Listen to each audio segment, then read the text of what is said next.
Welcome to my writing tutorial. I hope you find this useful as you begin the process of writing your short paper and later on when you write your longer research paper. First, let's take a look at what is college level writing. First, you need to know that college level writing is not about writing a report or simply giving information. That's what you did in high school. In my History 101 class, I have a lot of students who like to write about the Battle of Gettysburg. So let me use this as an example. When they write about the Battle of Gettysburg, a lot of times I'll get papers on these four topics: on troop movements throughout the battle, what generals commanded what units and where they fought, in-depth description of one part of the battle, or in-depth discussions and descriptions of the weapons used during the battle. Now, all of these topics can be extremely informative, but it's not college level writing. It reads more like a laundry list. This happened, and something else happened, and we need to stay away from this kind of writing. Well, what is college level writing? Well, it's all about making an argument.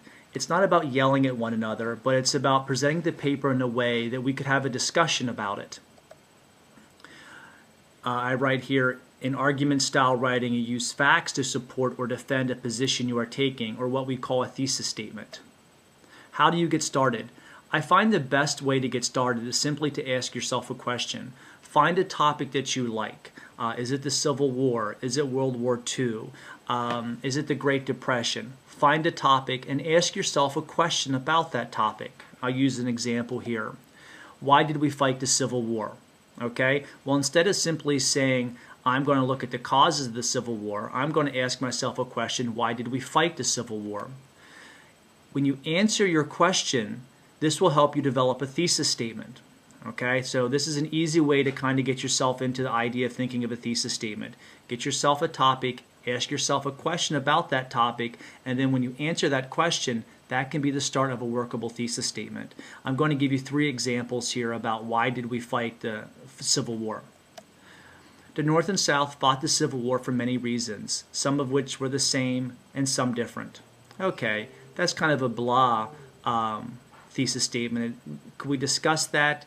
Yes, but we're not going to have a real in-depth discussion about it.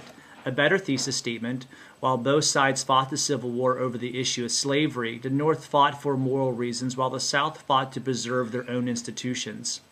That's better. Certainly we can have a very lively discussion about that, and we can certainly use a lot of facts to back up our opinions.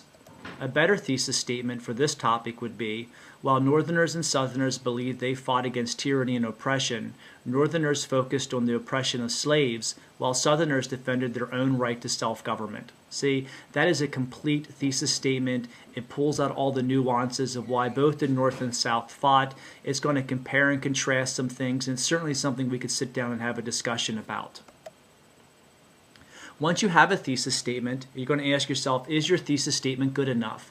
Well, reread the question or prompt after constructing a working thesis and make sure you are answering the question. If you're not, go back and rework it.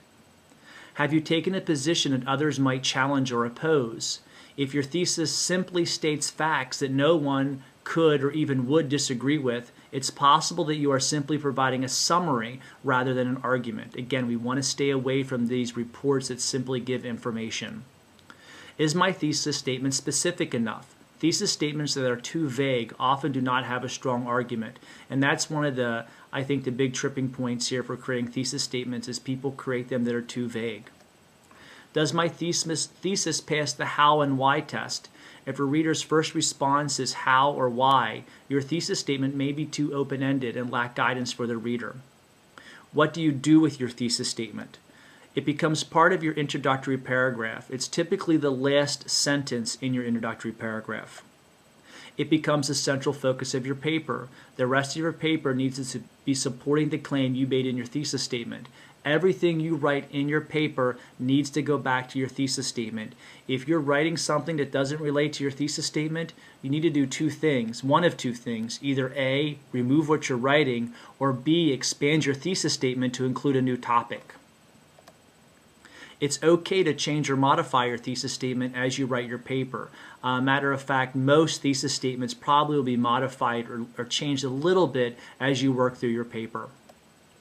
The credits for this little presentation go to the University of North Carolina.